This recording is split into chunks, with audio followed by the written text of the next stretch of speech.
Jesus' name we pray. Amen. Glory, glory, glory. Praise the Lord. Happy Family Day. Let's give a hand to our Lord Jesus Christ. Hallelujah. A blessed morning. And what a wonderful day that the Lord has placed us today. And let us experience the joy, the gladness that God has already been prepared for us. Everybody just need to rejoice and thank the Lord. Can you please greet the person beside you? Happy Family Day. Praise God. You know what? All of us, especially the Filipino people, we really have a family-oriented culture. And even though your family might not be here, but I want to tell you something really important. That we are here, your church here in Jesus Lord Church Sherwood Park is here to be your family. Amen?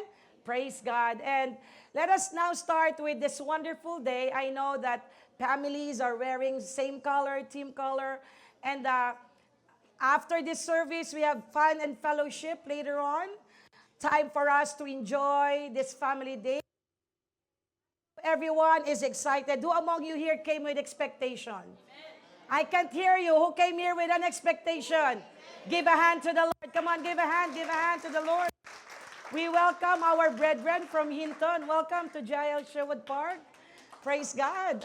And indeed, sabi nga natin, kadikit natin to eh. Parang kapatid natin to talagang Hinton eh. Praise God. Welcome. And we're happy that everyone is here. And today, allow me to give the message of God which the Lord put into my heart. Especially today is a family day, and I know and I believe that God is telling us so many things in this season of Holy Spirit breakthrough. God is shaking us. God is equipping us. God is trying to awake all areas of our life because this year, the Lord wants that nobody will end this year without being touched by the power of the Holy Spirit. Can I hear an amen? And come on, let's give a hand to the Lord. And of course, Happy Hearts Day. Maybe some of you are still had a wonderful date probably yesterday with your spouse, with your wife, or with your husband, and your children. Happy Hearts Day. And para maraming umiling, wala po, Pastora.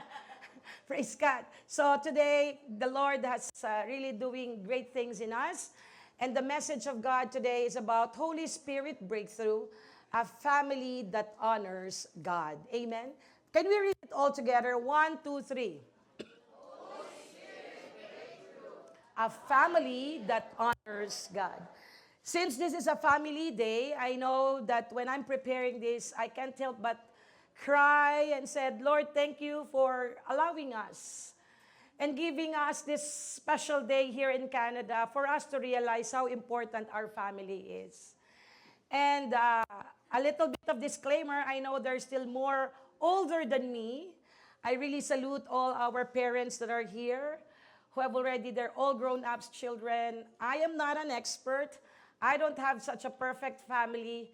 But I think those couple who remain, even when their hair are still gray, they are with each other. Let's give a hand for this wonderful senior. I will not say seniors, but young at heart. Amen? Thank you for giving us an inspiration to have a wonderful family. Brother Leo and I have been married. This coming year, we're going to be 29 years. And that is such a wonderful thing God has given us.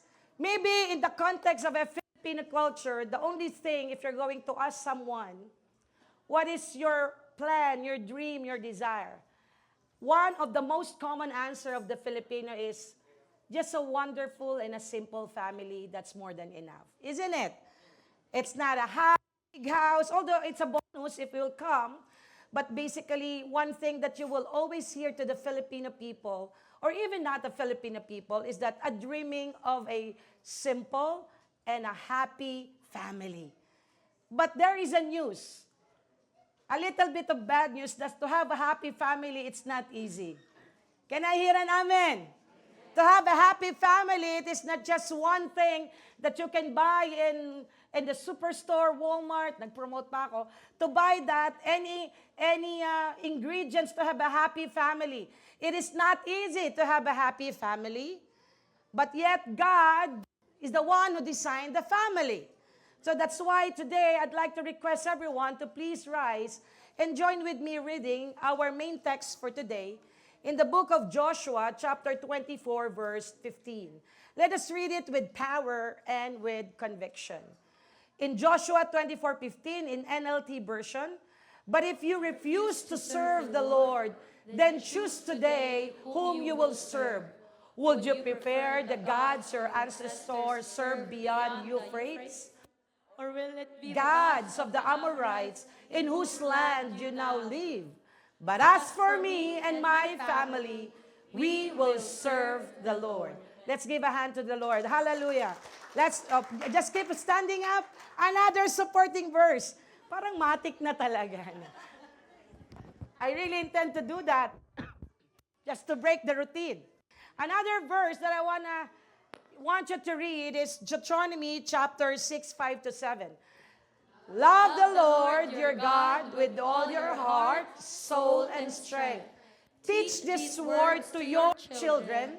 Talk about them when you're at home or away, when you lie down and when you get up. Give a hand to the Lord. You may now be seated. Praise God. This verse is a powerful reminder of how the Lord will work upon us in every family. Can I see the hands of a couple that has been married from, let's say, 5 years to 10 years? Can I see the hand of those couple? Praise the Lord.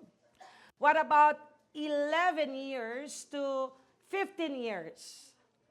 Wow. 15 years to 20 years. Praise the Lord. And more than 20 years. Wow! Praise God. I was dreaming to get married. Come on, raise your hand. Praise God. So here, the Lord has given us a message which I myself, and I'm doing this and, trying to review all this message God has put into my heart. I can't help but to realize how the Lord really loves the family. Here in Joshua chapter 24:15, the message here is about a farewell message of Joshua. This is a part of Joshua's farewell message. He wants to summarize God's goodness, God's of action for Israel, all the miracles. He reminds them of how God cared for them. And this is the farewell message of Joshua, which is referencing to the Exodus concept that there is an intention to encourage this Israelite people to be loyal to their covenant to God. This is a message, in short, in Tagalog, tagubilin. This is a message, a farewell message that Joshua is reminding them. He's already old and might die anytime soon when he's telling this verse. And he wants that before he closes his eyes, he's being reminded of the Israelites to never forget what the Lord has done in them, in their lives. And this is also a verse which Joshua is challenging. Say the word challenging. He's challenging the people of Israelites, specifically the father, asking them in paraphrasing, where do you want to lead your family? What kind of destiny, Father, where are you going to bring your family? So after Joshua's death, the saddest thing is that in the book of Judges, there's a lot of cycles of sin and oppression. In short, there's no legacy. After encouragement of Joshua, sad to say, all the leadership probably under Joshua already passed away. There is no more trace of his generation. In short, all are new generation. Now, Pastora, why are you trying to point out this? In the next chapter, in the next verse, before I leave this Joshua 24:15, if I am a leader, the things that I want to be reminded for all the people is that to never stop serving the Lord. Even when the father or the mother is already about to die in the state of death, what is the first reminder of the parents? Let me speak first in Tagalog. Huwag kayong mag-aaway-away. The last breath, before the last breath, the parents will always remind you, love each other, do not fight. Same thing as Joshua has been reminding, not of fighting, but reminding them, please, never forget what the Lord has done into your life. He is encouraging these people, the next generation, to be loyal to the Lord. That's why, in the book of Deuteronomy chapter 6, verse 5 to 7, this message is a part of the reminder. Can you read it once again all together? Love the Lord. Soul and strength. Teach these words to Your your children. Talk about them when you're at home or away, when you lie down and when you get up. Amen. So in short, I am thinking about that, Lord, where did Joshua took that kind of courage in Joshua 24:15 to speak that solid reminder that as for me and my family, we will serve the Lord. What is that strong conviction in his heart that that principle he wanted to share to the next generation? You know what? In the Jewish life, or what we call culture, there is what we call the mezuzah. So that mezuzah is a small parchment scroll inscribed with Torah verses. And that Torah verses is Deuteronomy chapter 6, 5 to 7, that love the Lord with all your God. In short, in our generation, it's like a doorbell. But in the way back of the Israel time, it is what we call the mezuzah, which inside of it is a shema that inscribe this verse of Deuteronomy chapter 6, 4, and 9. And it is enclosed in this case, affixed in the doorpost of the Jewish home. What is the purpose of this? So that it serves as a constant reminder of God's presence, a symbol of Jewish identity and their declaration of faith. Whenever they enter the door or exit, they will be reminded of this shema, the mezuzah doorpost item that inside of it is what we call the shema. So, Pastora, what is shema all about? You know, the shema is look like this. It is inscrolled, that is put inside the mezuzah, and that the inside of that shema is Deuteronomy 6, 4, 9. So, imagine, I came to realize why Joshua have that kind of strong of conviction to say that as for me and my family, we will serve the Lord. Because probably, and I believe, in their door, every time maybe Joshua is still a young boy, he always reminded of that Shema word, that I have to love the Lord with all my heart, with all my soul. So looking back, let me go back first again to the picture. You want to name that person? Any volunteer? You know, that is what you call this. Let me give you an example that this mezuzah is an example of like a doorpost. It is attached to the right side of the dorm frame and the main entrance and all living rooms. So typically, even bathrooms, they have that. In all areas of their room, maybe probably in their ceiling, so that when they go to bed, they can see, love the Lord your God with all your heart. This mezuzah, or what we call the shema that is inside the mezuzah, it serves as a reminder to love God and keep His covenants upon entering or leaving a home. Young people, always remember when you go home, when you go to school, take care. After school, go home immediately. Sometimes you're being irritated of all the reminders. Why there is reminders? What is the importance of reminders? Because the Lord wants to instill in our hearts, in our mind, that no other here in this earth above Him. Can I hear an amen? This mezuzah or the Shema word It serves as a reminder of our love to God and to let them have this commandment, a covenant. And many people will touch this mezuzah, and sometimes they kiss it and then hold it, then their fingers, they're gonna kiss it. So, and then maybe meditating the word that is in their hearts. And it is an act of their public statement of their faith. It is important to note that, that mezuzah is not a charm, okay? Let me remind it of that. Baka man, bigla kayo magkabit sa bahay nyo. It is not a charm or amulet, but this is a symbol. It is not, oh, Pastora, I'm gonna put that one. Is there something that I can buy there in Home Depot? That is before. But look at this church. When God put this Shema word, Deuteronomy chapter 6, 4, and 9, to love the Lord with all your heart and with all your strength, there is another thing that has been attached. What is that? Read the second sentence. Teach these words to your children. Talk about them when you're at home or away, kung naglo-long drive. When you lie down and when you get up. In short, this is not a reminder only for the kids, a reminder for all the parents. Do you get what I mean here, church? So Shema, as a cornerstone of Jewish faith and practice, it is recited daily. Hello? Because that is the command. Teach this word to your children. Talk about them. Oh, meaning not even a single word that they will not talk about the goodness and the love of God in their family. Can I hear an amen to all the parents? Give a hand to the Lord.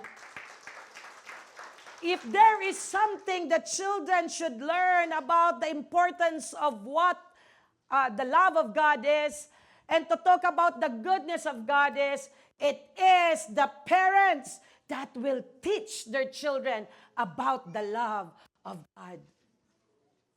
Unfortunately, yung kids pa ang maraming memory verse kaysa sa magulang. Hello?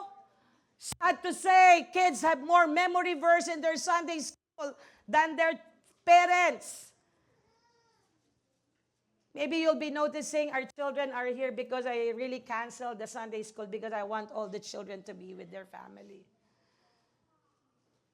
Sometimes our point of view is that in the Philippines, you know what? The greatest things that I want to give you as my inheritance is to finish your education. Isn't it? That's the best thing, the legacy that I can give to you. But you know what? More than education, the very first thing that we can leave legacy to our children is to let them know that God is their Savior and the Word of God is them to be their strong foundation. Amen? Not only their education. Many have a lot of degrees in education, yet their life has been ruined. So parents, in this Family Day celebration, breakthrough purity, the courage here is that it is not outside that will teach them. It is us, the parent, who will teach them. Can I hear an amen? Obey them completely. And says here that in Deuteronomy chapter 6, 4, and 9, can we post this verse, please?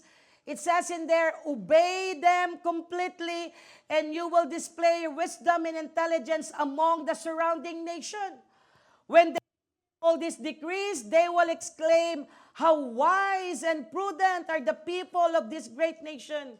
So imagine, if we as a parent, being the very basic unit of society, will teach our children about the Word of God, about the love of God. Congratulations! Because you're able to contribute here in our community. Can I hear an amen? We are all aware what happened recently in BC. We are all saddened about that school community that many children were attacked, right? And this is what life all about. Hello, church. Listen, God is calling our attention, parents, that we must put that word to all our children. They are the next generation. Can I hear an amen? So now, today, just go on as fast as I can. What we're going to talk about here is that why family is essential to God. Why family becomes the major target of the enemy. Why Satan loves to destroy family. And how can the Holy Spirit empower every family to honor God? Satan wants to kill and destroy the family. That's why many young generation right now are lost. But I believe God is not yet done because the Holy Spirit breakthrough this year is now going to be experienced by who wants revival in their family. Can I see your hand? Let's give a hand to the Lord. Hallelujah. And what are the practical ways a family can do to honor God? Now let's begin with a family that honors God allows the Lord to operate in their family life and live by the principle of His Word. A family that honors God. I told you a while ago that everyone desires and dreams to have a happy family, but it's not easy to achieve. I myself experienced to be challenged within my own family. And it is not easy to be perfect in parenting. Can I hear an amen to all parents? Can I see the hand of all the parents here? All the moms, they came out from you. Same mom, but different character.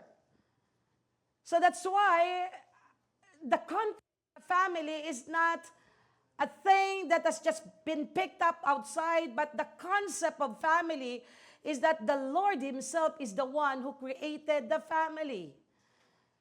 Because that family has been designed to honor God. So, now let us try to evaluate our family. A family that honors God allows the Lord to operate. Who wants you to feel that God is the one really moving in your family? Amen? That you really feel that it is your family, that God is the one who's orchestrating everything in your family. You know, when you talk about orchestrating, it means the only audience of your family is the Lord. That you want God to be exalted in your family. A family that allows God to honor and the one that they allow God to operate in their family is considered to be a strong family where God and His Word is the center.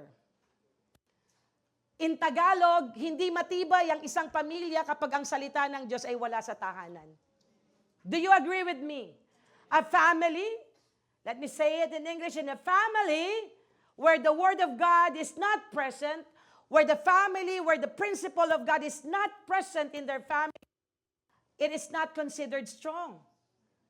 Wealth, career, success, those are just toppings of your family life.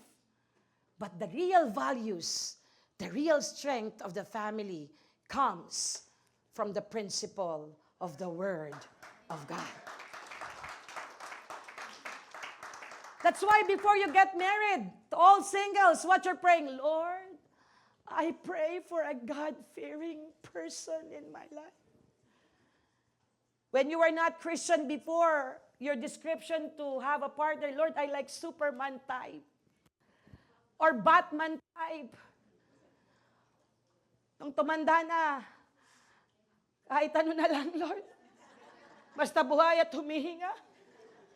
Lord, my dream is like a Superman character, a Batman character. But when you're already 40, 50, Lord, I cut down my criteria from 20. I cut down into 2 criteria. Lord, please give me that man. And your prayer, as long as he's breathing and alive, that's okay, Lord. No, we will not compromise. We will not compromise the family that God has been designed to each and every one of us. Can I hear an amen? There are 3 initial observations I want to point out here, church. A family is originally designed by God for purpose. Can I hear an amen? Do you believe that your family has a special purpose? You will not just exist without anything at all. There is a purpose. In the book of Psalms 127 verse 1, if you could flash it, it says in there, unless the Lord builds the house, the workmen labor in vain. You cannot eliminate the presence of God in your family. You cannot eliminate the equation of a happy family. If there is no God, that is not a happy family.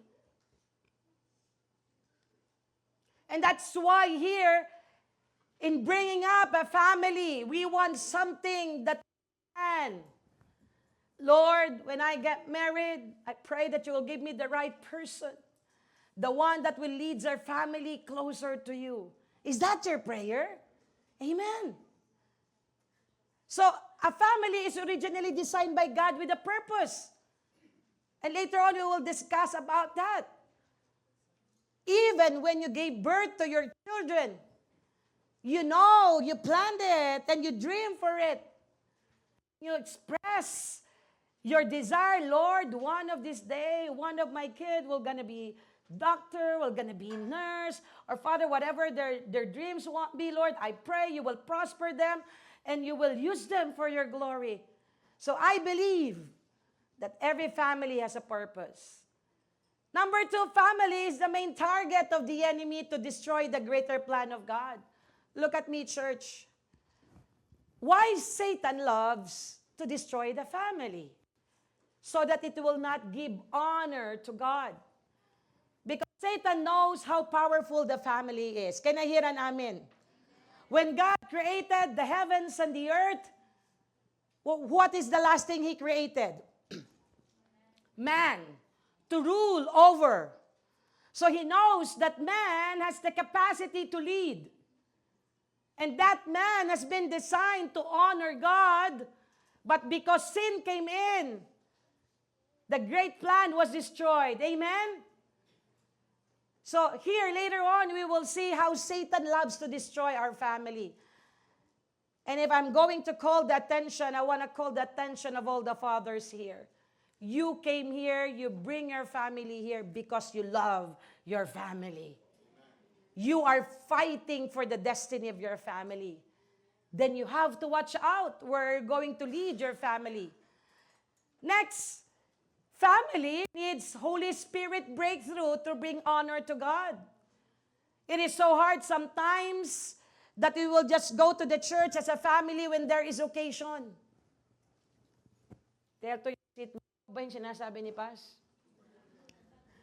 Are you the person God, a pastor is talking to? A Spirit of God, the Holy Spirit, must always be our daily partner. It is not easy to live in this challenging world. Can I hear an amen? And I know and I believe that marriage is always what? There will be trials will come along the way. Marriage is a partnership of imperfect people. So that's why conflicts, wars sometimes, disagreements is not impossible to happen in 365 days. But I believe the Holy Spirit needs to come in every family to experience breakthrough, because a strong marriage is a strong family.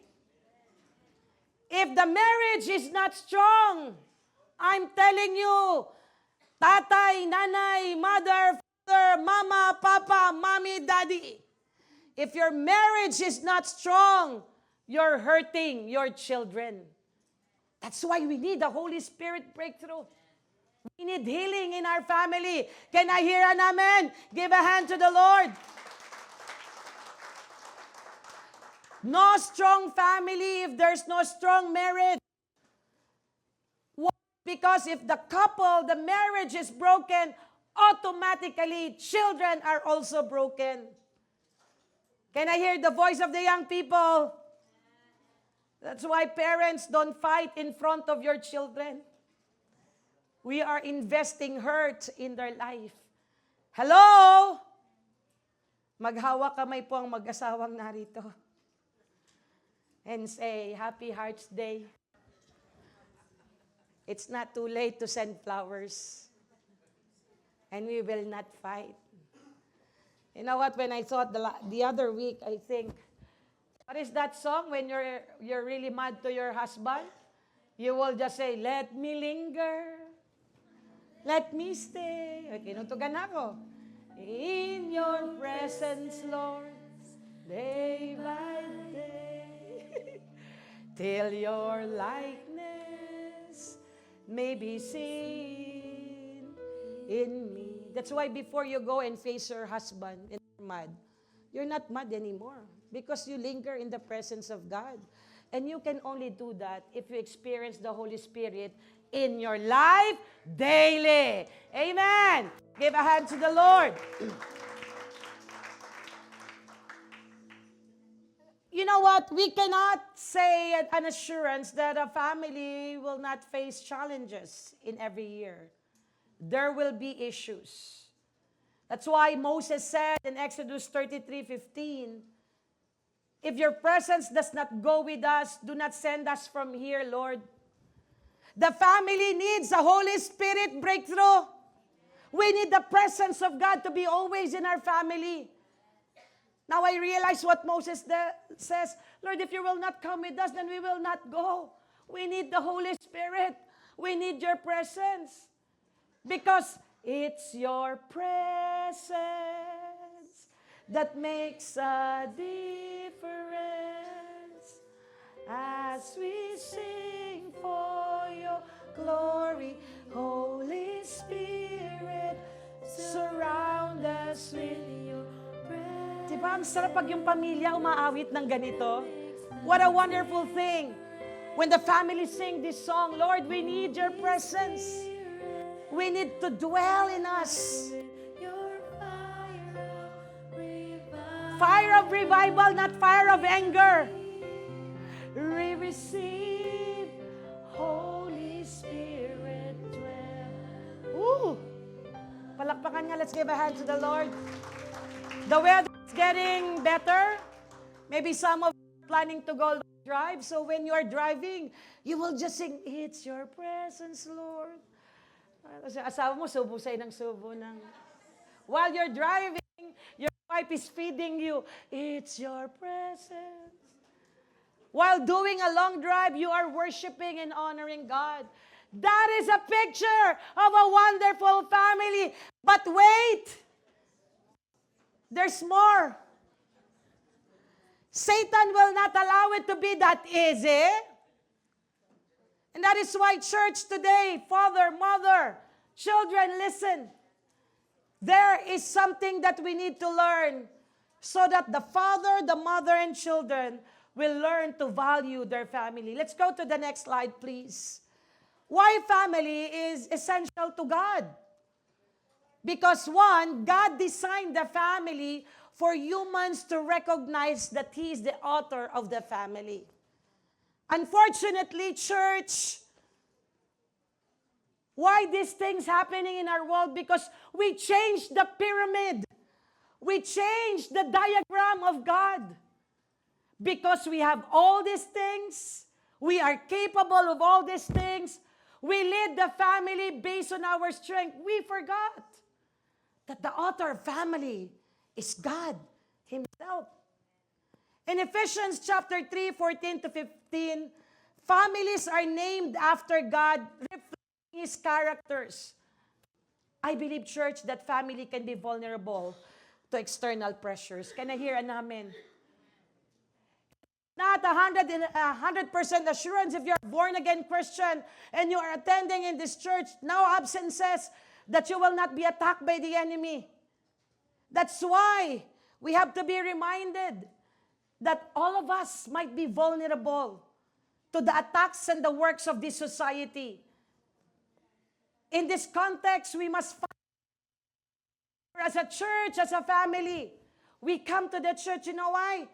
Don't get lazy to go to church every Sunday. Can I hear an amen? This is your time to invest for your family. No excuses, whatever it is. Pastor, I'm going to miss this big deal. What is that? Let me tell you, God, you cannot outgive God. When you seek Him, God will give you what you need. Can I hear an amen? Give a hand to God. Hallelujah. It is God who designed the family. In short, as long as the family realize that your family, that God has entrusted to you, it is not, you are the author of it. Our family is just being entrusted to us by God. Can I see the hand of all the fathers? Did you know that the Lord entrusted to you your wife and your children? Because you're the priesthood of the family. The parents, the mom. Did you know that the Lord gave you to your husband to support him? That is the original plan of God, that families are named after God. When you talk about after God, it reflects God's character in our family. Can I hear an amen? Meaning, to go to the church, our desire is to equip our children, is to bring them to the Lord so that the character of God may be seen in our family. Not holy on Sunday, but on Monday to Saturday, unholy. We change our mask. We change our attire. How can we teach the values to our children if we ourselves are like Orocan Tupperware? Hello? Do you know what I mean? We should be real, authentic, because the one who designed the family is God. And God just only entrusted the family to each and every one of us. Let's give a hand to the Lord. That is why in the Ten Commandments, we can find that in Exodus 21-17 and Deuteronomy chapter 5, 6 to 21, we can say that these 10 commandments, from commandments 1 to 4, the context is all about our relationship to God. But 5 to 10 is about relationship to others. I'm going to review the 10 commandments. And one part of the commands is giving importance to the family. And that is Exodus 20:12. Can you open your Bible, church? For me to prove how important family is to God and to tell you who authored the family. Exodus 20:12, let us read it together with boldness. Honor your father and your mother, so that you may live long in the land the Lord your God is giving you. You know the secret to have a long life? It's not your energy boost drink. It is not all your Omega Plus, what else? Keeping you young. It is not that. The principle is what? Young people, honor your mother and father. This is the commandment that has provision. A provision that if you honor your parents, you will have a long life. Naku, pastora, hindi pala ako maalam, madidedo ako agad. What, pastora, if I will not love my parents, I will only have a short life in this world? What the Bible says. Another thing why family is so important to God, because God designed for family is to be rooted in His nature and purposes. You know what a wonderful to see when all families serve the Lord together. That's why Joshua is telling in Joshua 24:15, as for me and my household, we will serve the Lord. Wow! Kahit na sabi yung batang may, dala-dala may, come on. When Brother Leo is working as a seafarer or a seaman way back in the Philippines, I have my 3 kids, and you know the dawn watch in the Philippines before? It's 3 a.m. We go to church. Who experienced that in the Philippines? 3 a.m. The dawn watch, right? All of them, I'll bring them, and we're just riding in a tricycle. And you know what? When we're bringing our family to the church as the design of God, later on you will see the purpose. What we are investing to our children, later on, you will see it. Do you agree with me, church? For all the parents here, I'm telling you, even though your kids are so makulit inside the church, If your kids are so, oh, Pastor, I don't want to bring him to church. It's so annoying and everything. I'm telling you, you don't know one day that's going to be the pastor of this church. Hello? Bring them in the church. Let them go to Sunday school. Because the family, God designed it. So we will be rooted in His nature and purpose. Genesis 1:27, God created humans in His. Oh, look at the person beside you. See, wonderful, beautiful, handsome. Whoo! What's iba na siya? Male and female. And commanded them to multiply. What is the purpose of multiplication? It is not just to propagate, to have big numbers of population, because God used family to expand and advance the kingdom of God. Give a hand to the Lord. Hallelujah. Satan doesn't want only to destroy the foundational core of the family. He also wants to ruin the ordained plan, design of God for every family to fulfill its purpose. Have you noticed when God called His servant in the Old Testament, He called him by family? Abraham, go and yonder, bring your family. Noah, prepare everything, bring your family, all animals pair by pair, because the Lord loves the family. That's why, church, we need to fight for the destiny of our family. Let us not be enticed of what this world can offer. You and I as a parents, God has a reason why He gave us children. Hello? Hindi yung pagkapanganak mo, babae, wala ka na. When God gave us a family, He's not only blessing the relationship of a couple, but He will bless us on how we take care of our children, because you and I, we are just as stewards of God. Hello, parents. Number 3, it says in there, why is essential to God? Because God's design for family is to be an instrument for the next generation to continuously honor Him.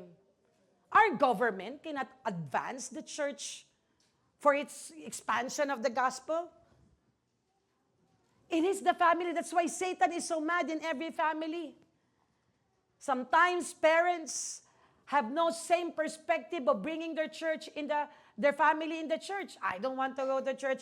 And then and the partner's really fighting for it. Never be tired of fighting for family. Can I see the host parents here that you want to fight for the destiny of your children? Come on, give your hands to God and give praise to the Lord. Hallelujah. We will never stop fighting for the destiny of our family. That's why Satan wants to destroy the foundational core of the family, because he knows the potential of every family. When family is united, when family is serving the Lord together, Satan loses his power. You know what? It might sounds vague, but come to think of it, no big things will start without taking a small steps. If each one of us here in JIL Sherwood Park will commitment to be a God-fearing family, I'm telling you, we can help our community. Can I hear an amen?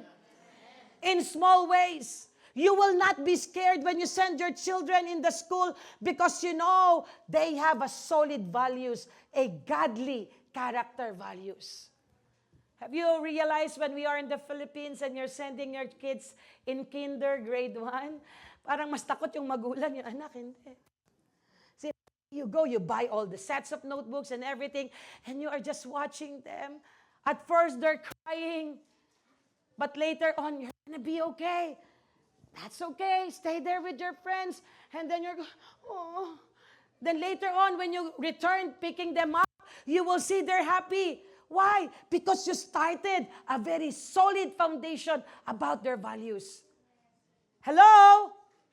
That's why, church, I want you to be reminded that family is not just for the purpose of existence, because you love each other, you had this union, you have a baby, that's it. No. When God created the family, God is telling you that you are in a special mission. Can I hear an amen?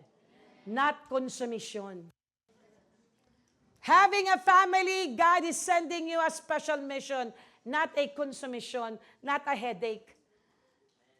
So what it says in here in Deuteronomy chapter 6, 4-7, read it all together. So be careful to obey all the decrees and regulation I give you today. If you carefully obey the decrees and regulation, what other nation is as great as this one? The Lord their Amen. God is always near them whenever they call to Him. Amen. The Lord is looking forward for each and every one, parents, to be part of bringing a good, godly, God-fearing generation. Kaya parents to their children His command to diligently obey. In short, when you talk about diligently obey, the Lord will always near to those people who never stop guiding their children. Who among you here, when you close your eyes and you passed away in this world, you are confident that your children will gonna be okay? That is our prayer, right? Tingnan nyo nga po, parents, if you're sitting beside your children, can I be okay when I pass? When I die in this world? Are you okay? Are you gonna be sure? You know what? A simple question, but yet it is a very reflecting one. When the families start to embrace and put it into their hearts that the family is just an entrusted thing for us, I'm telling you, embracing this vision, you will have a solid family.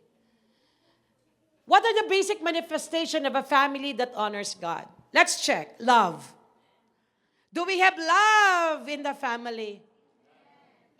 Faith. Respect. Forgiveness. Growing together.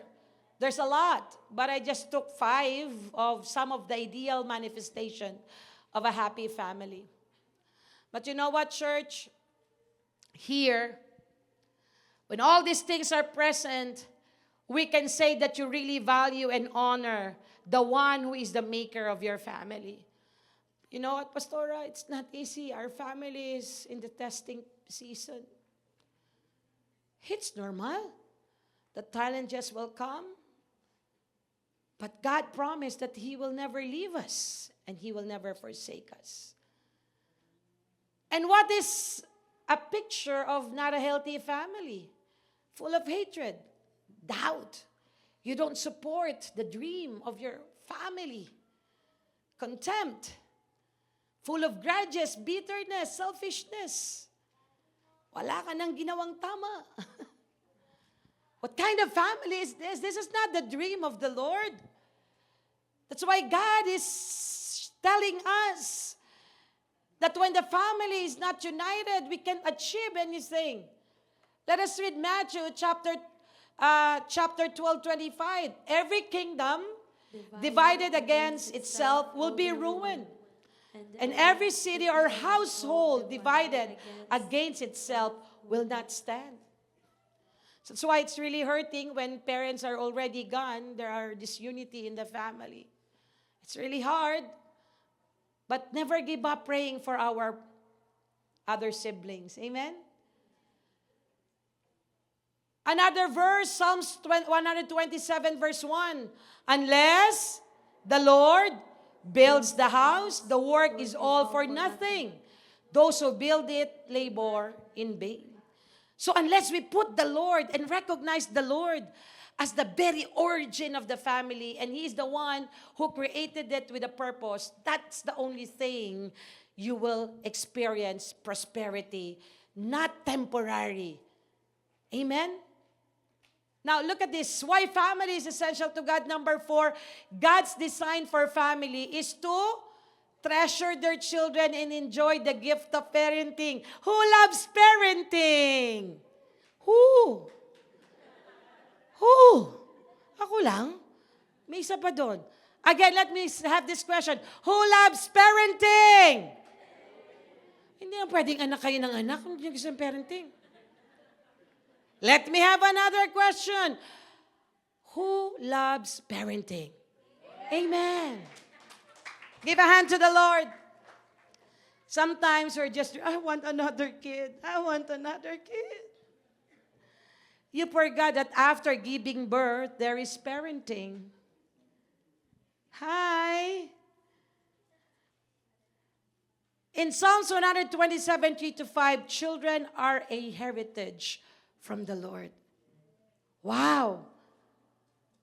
What is in Tagalog, the heritage? Magandang translation.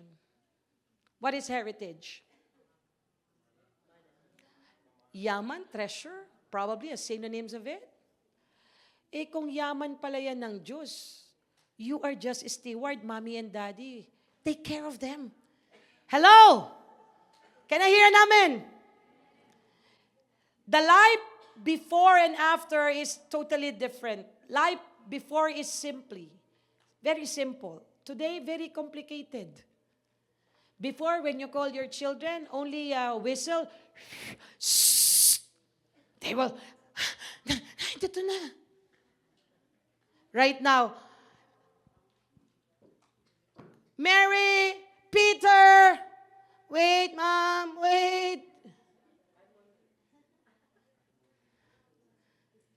Very challenging. Parenting is not easy. Every culture, every nation have their own habits, their way of caring, nurturing their children. But you know what? The simplest way for us, if you see this verse, that we are just being entrusted by God, by one of His heritage, you have to take care of it. Parents, it is a reminder for us that parenting might not be easy. But if you put the Lord as the center of your parenting, God will help you side by side. Amen? And what is that simplest way for us, Pastora, to treasure the parenting and to enjoy our parenting and to treasure our children? Simple word, setting a godly values. Instead of holding your cell phone, parents, investing so much time in social media, invest once a day, even 30 to 45 minutes, talking to your children about the importance of the fear of the Lord. Hello? I am a psychology major. And the best thing that you can invest right values is that when you started from 3 years old. If you're starting to invest good values to the children, I'm telling you, when they grow up, sitting pretty ka na lang somehow. Sino gusto yung sitting pretty? Who wants just to be relaxing, chilling on their lazy boy chair, watching their children? Can I hear an amen? Hindi yung matanda ka na, hoy, tigas na ulo mo. Ay, dito. You're already old, you're still, come on. What time are you going home? Sometimes yung parents, young people right now are so smart. They're gonna go ahead of what you're thinking. Yeah, you know the joke, right? Oh, go home at around, your curfew is 9 o'clock, you must be here. So the young people enjoy, and he forgot the time. Oh, 9 o'clock already. And then for your mom not to get mad on you, you will think of a strategy. Sasabihin ko ba ito, baka gayahin niya. Oh my goodness, it's already past 9. My parents were gonna be bad on me. So what you did as you entered the room, you're the first one who get mad. Mommy, I'm a bad child. Imagine. You told me to go home 9. I'm so bad. I am not worthy of you, Mom. I don't know if I deserve to be in this family. Inunahan yung magulang. And that's why the parent will said, that's okay, next time, okay? Go home early. You outsmart your mom and dad. Sabi ng young people, thanks, Pastora, for the idea. God designed family to treasure their children and enjoy the gift of parenting. Now, let me move. Why family becomes the major target of the enemy? One word, I really love reading books about spiritual warfare. You know, when you say spiritual warfare, it's spirit. You cannot see it. All parents, even though you put all the Amazon Blink cameras inside their room, you cannot handle what's going on in their mind. Do you get what I see in here? Now, as a parents, I said, Lord, let me share this a portion of book. I love the book of Graham Cook about spiritual warfare.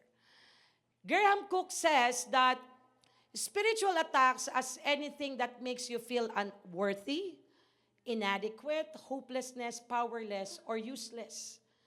That's why the moment the children experience this kind of feelings, and when parents are so busy with so many things, and you didn't notice it, one day you will realize your children are already drifting away from you.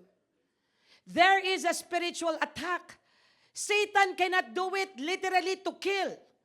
Adam and Eve, Satan didn't destroy Adam and Eve literally. He destroyed it by means of spiritual attack, suggestion. The first murder, Abel and Cain, happened. It is not just literally he killed it. There was a suggestion. Mind is so powerful. That's why if this mind is not being soaked in the presence of God, you will be attacked easily. Now look at this. A spiritual attack is a deliberate, say the word deliberate, intentional assault by Satan aimed at an individual, family, or church with the goal of causing harm or destruction. In short, Satan is just watching the season when your family is vulnerable. When you are vulnerable, he's gonna make an intentional attack to your family.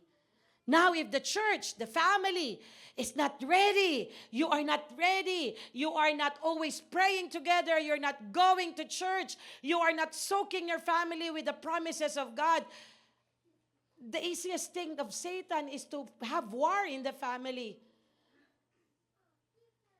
I'm calling also the attention of the parents. I'm not exempted. Sometimes it's hard to give attention to our children. When they are saying so much important things and we are busy of watching hockey, doing something, using phone, and then your family, your children approach you, there is something that they are feeling right now. Later on, I'm busy. Mom, can we watch a movie? I'm tired today. You didn't know that that moment they need somebody to be with them. Hello, church. That's why when enemy sees it, he knows that we are vulnerable. And as a Christian, we need to understand that we are engaged in a spiritual war. Because the primary target of the enemy is the family. Can I hear an amen? So Satan wants to convince us to reject God's structure. That's why that is the reason. So now, do you know, when something happened in your family, you have to be aware, Lord, why these things happen? We are probably under spiritual attack. But there's a good news. The Lord says, we are more than conqueror. Amen? Give a hand to the Lord. Why family becomes the target of the enemy? Because there is what we call, Satan wants to undermine God's design for the family. He wants to destroy the original structure. Satan wants to convince us that we want to reject God's structure of our family. Number 2, he disrupts spiritual legacy. Because when you build a godly values in your children, once they get married and have their own family, the things they're going to pick up is the things that I have learned from their parents. So imagine how it will multiply. Hello?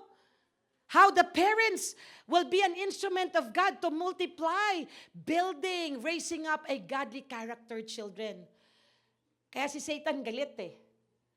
We want the family to be multiplied where the values, godly character-centered, God-centered, Bible-centered children are being raised in this nation.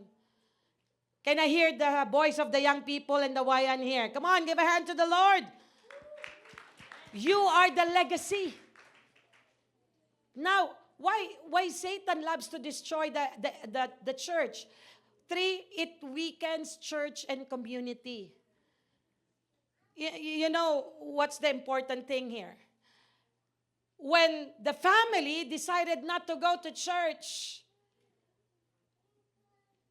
you are starting to give an avenue for Satan to work in your family. It weakens not only your family, but the church.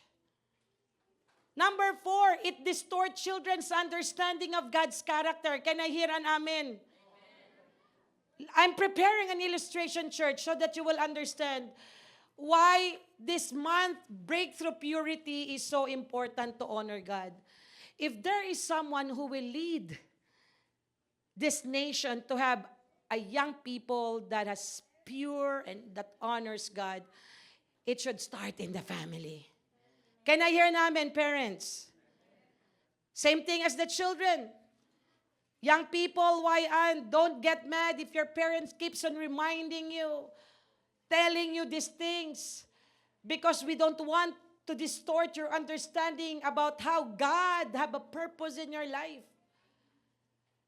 And you know, Satan targets the family because when the family is distorted, it creates division, isolation, and it hinders our fellowship. Dahil sa lupa, nag-away-away. Hello? Because of inheritance, family to family are fighting. That's what Satan wants, to destroy the family. Again, I'm going to repeat it. Because Satan knows the power of a united family. Satan knows if the church is united, he will destroy it. Now look at this church. I took it, one of the teaching that I had with Pastor Joey way back in our Best Me. And I think there was a chance that I captured this one in my notes. Pastora, how will I know if my family is under spiritual attack? Increased conflicts and strife, non-stop fighting, in an unexpected financial struggle or losses. Maybe you are not able to become a good steward. You didn't honor God in your wealth. And if there are physical illness and unexplained health issues, paulit-ulit yung sakit mo, sick are just being repeated over and over, no healing happening, your family is under attack. There is something God is dealing in your family. There is an increased fear, anxiety, or depression. Increased temptation in areas of weakness.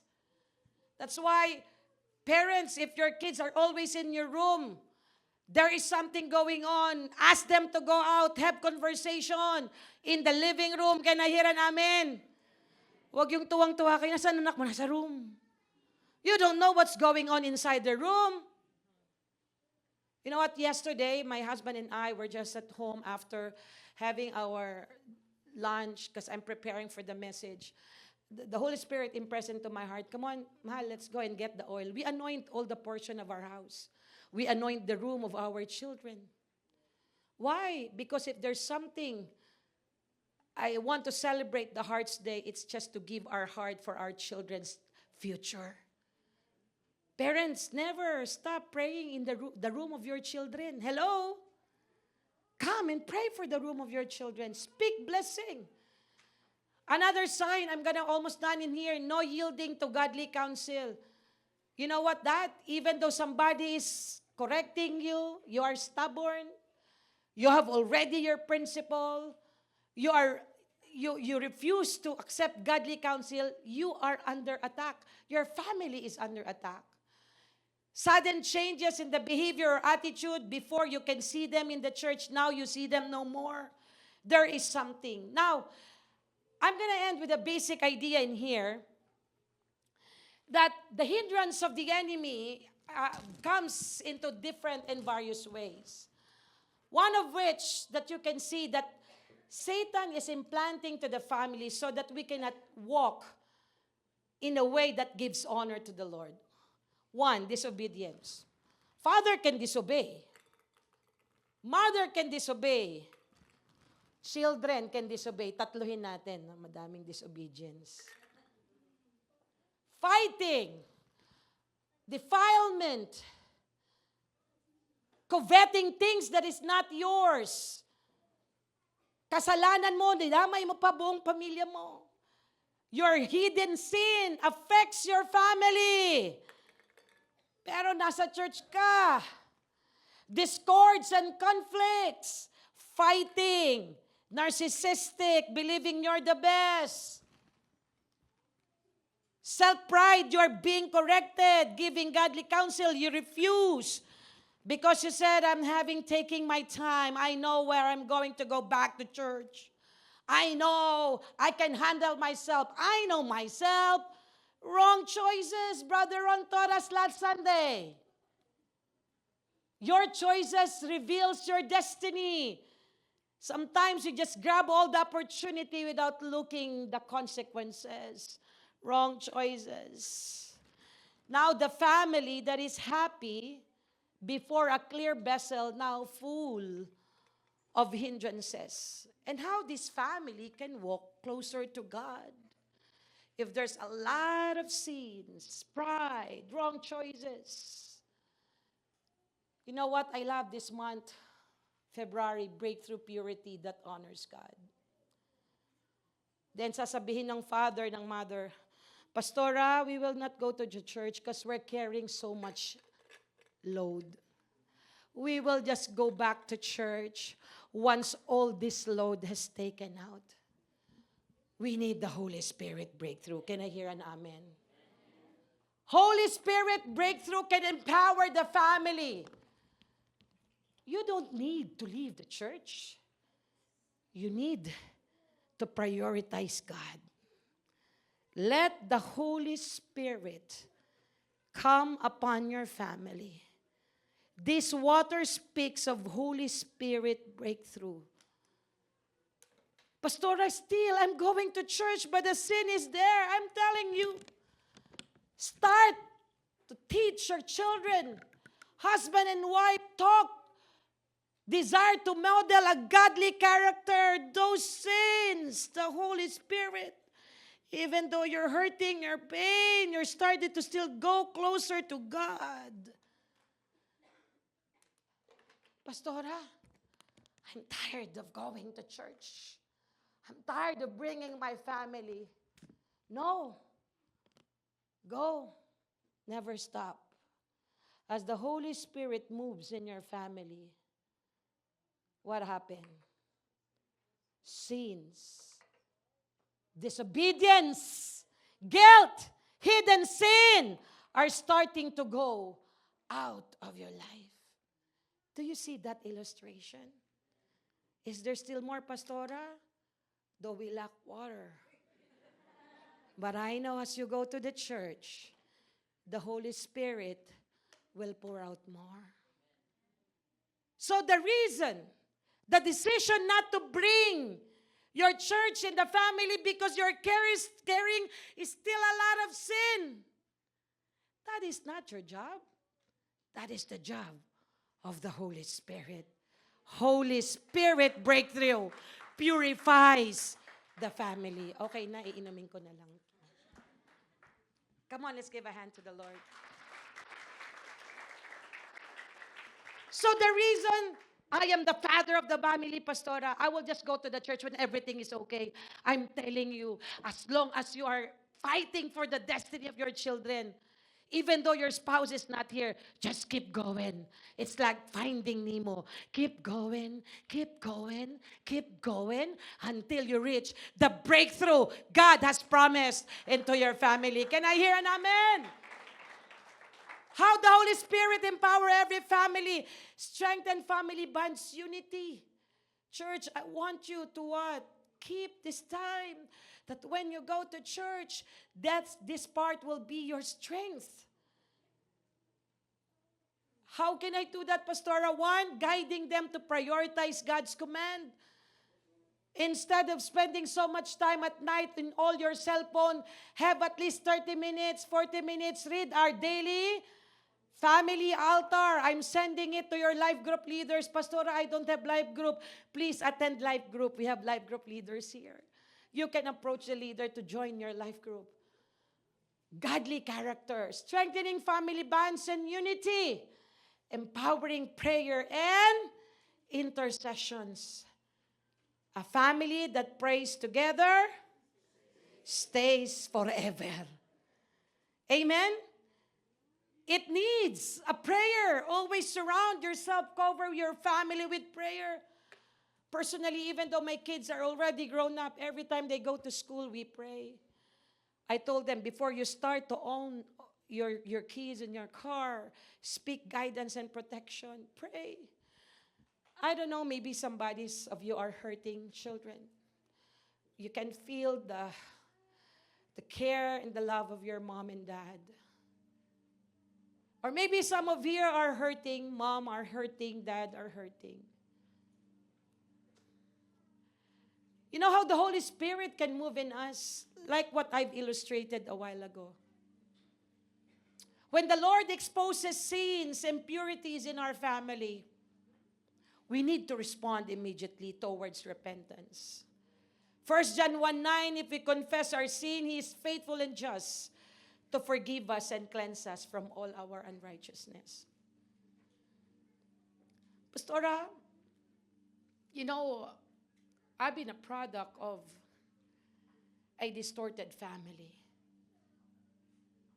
I know it's not your choice.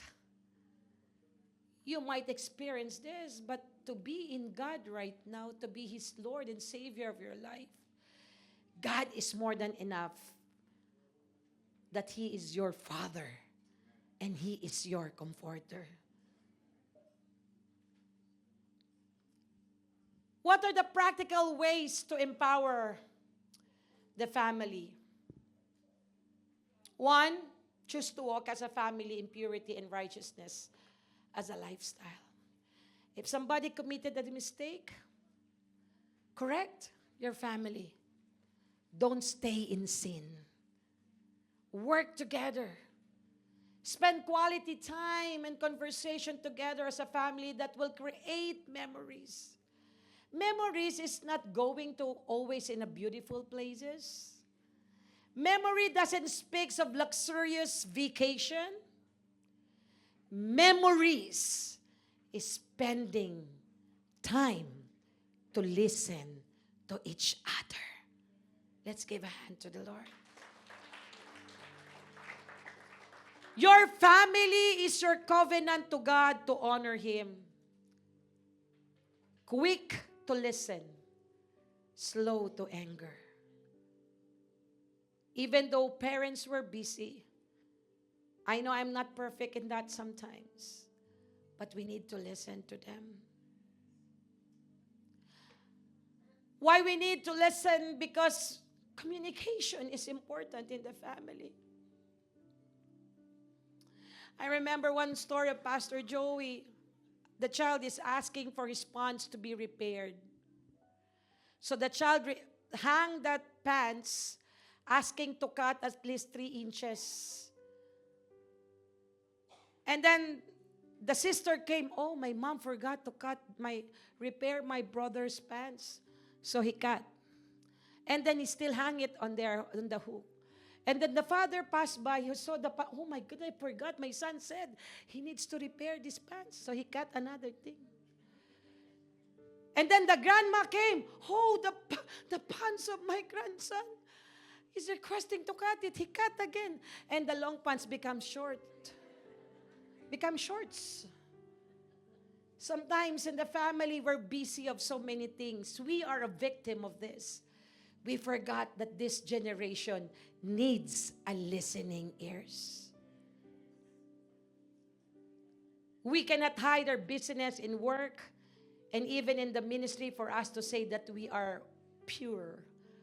We cannot hide and use ministry with talking about our purity. Discipline with love and consistency. We need this church. Love and consistent is important. Committed to support and lift one another. And willingness to forgive, and willingness to release forgiveness and be forgiven. These are the simple things, church. Now let me have my application to honor God. As a family, let God be our refuge and family foundation. Let us all choose to make our home a place of comfort. We define it not a house. We use the word home. Because house is different from home. Home is, there is love, there is comfort. And what is the Tagalog of home? Tahanan. Kaya nga tahan. That your children will find comfort when you go inside the house. Not pagpasok pa lang ng bahay, bubulyawan mo na yung anak mo, sisigawan mo na yung anak mo. Let every one of us find the home as a comfort. That's why tahanan. Wife, when your husband is coming, do you see that your husband is excited to go home because he finds comfort in the house? Or husband, when wife is also busy, when they came inside the house, are you there to comfort the wife? Are you okay? How's your day? Let us all embrace and pass on this one faith in God to the next generation. A family that honors God. It is not necessarily to put a Shema word on our doorpost. But when we decide to love God with all our hearts, our family will experience Holy Spirit breakthrough. Amen? Let's all arise. And I want you to look in this illustration. I intended to let this bowl still be there because I want to tell you, God is still in progress. He's not yet done. But the good news is, we allow the Holy Spirit to overcome all our weaknesses. Amen? Give a hand to the Lord. Hallelujah. Let us sing, do not pass me by, Lord. Today as we celebrate,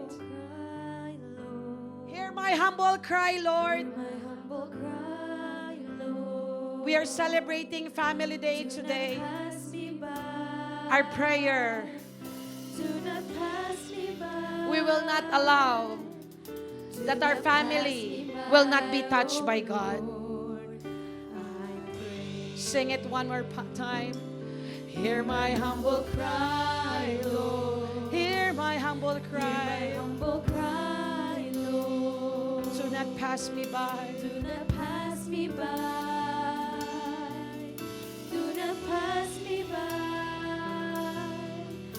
Do not pass me by. Oh, This is our prayer for our family.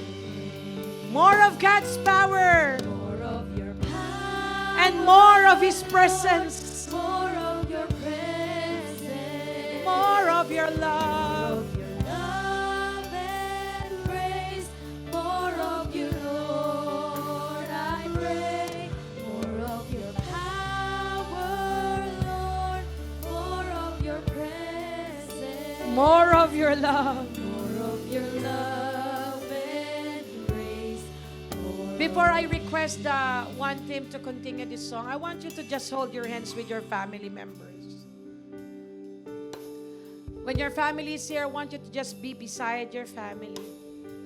If your family is not here and you just came here by this church, workers will come and approach you. Today, God is telling us that the family that honors God reflects the love, the faith, the unity.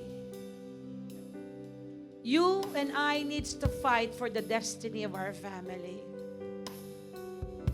And I want you young people, maybe at this point, Pastora, I'm hurt.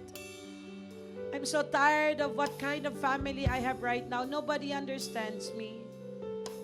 I'm telling you, God is enough. He is your strength. He is your deliverer. He will be your protector. For the husband and the wife that come into a series of testing recently, or maybe there's some issues of trust issues, God is ready to heal everyone that is in here, from the father to the mother and to the children. Because in this year of Holy Spirit breakthrough, God wants us to experience freedom. This is the year of Jubilee, the year of release, the year of breakthrough.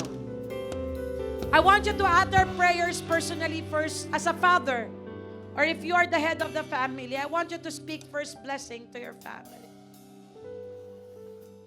Come on, church. Just open your mouth. Father, pray for your family. Release breakthrough in your family. Hallelujah. As our worship team sing this song one more time. Hear our humble cry, God. Hear our humble cry. Do not pass me by.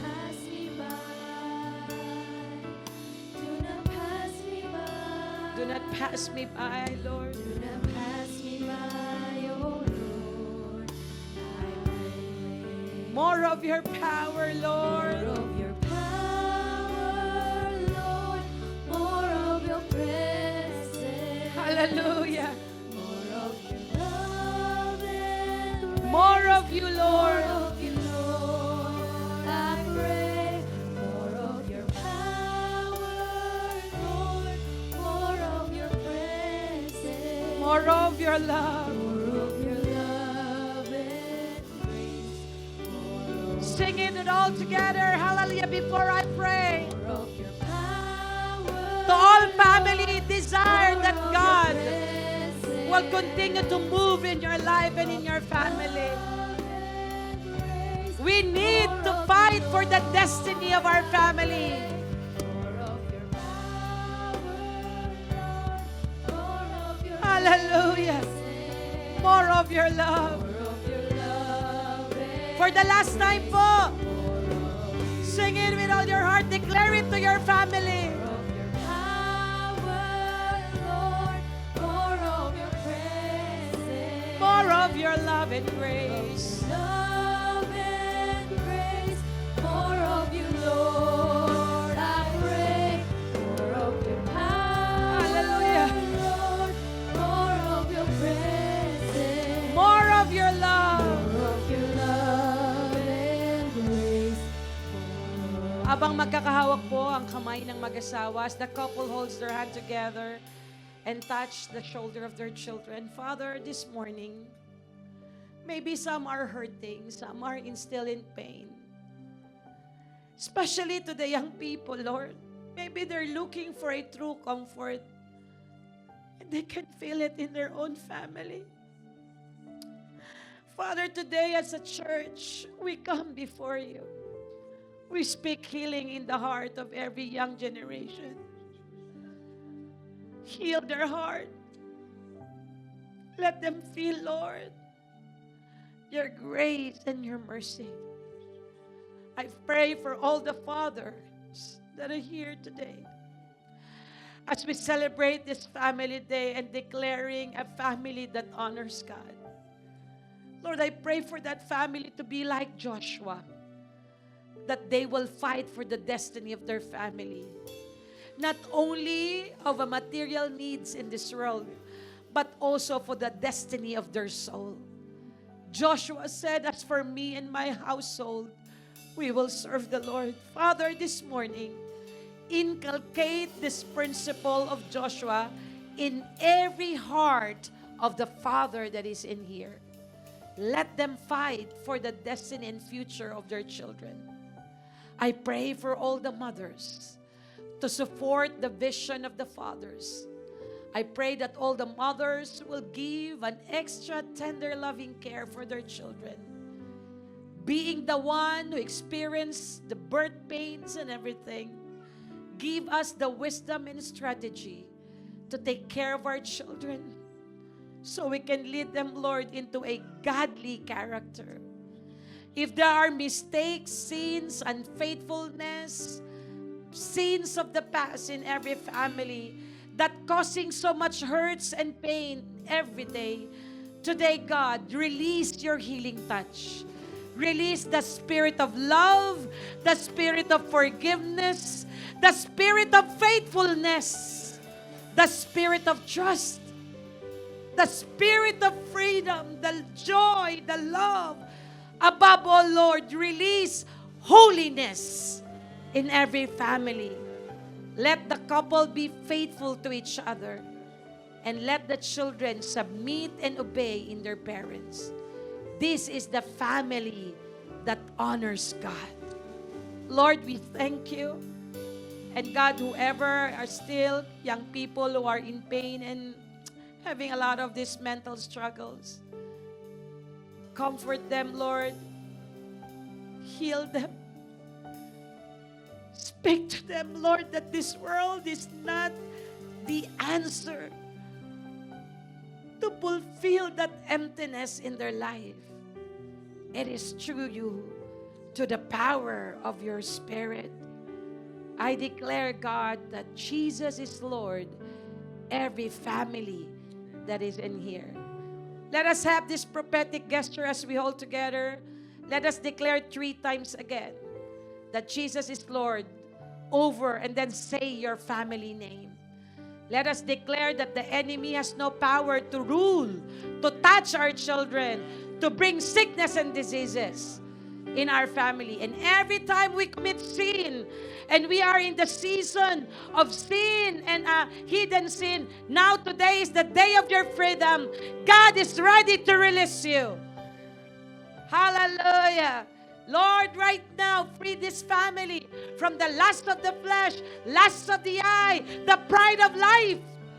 And let your divine covering be upon in every family of this church. Are you ready to declare it? Jesus is Lord. At the count of 3. 1, 2, 3. Jesus is Lord over Cruzat family. Jesus is Lord over.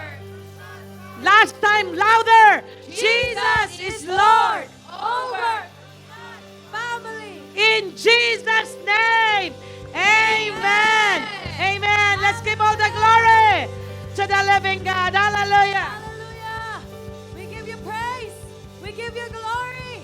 Are we ready to declare the victory?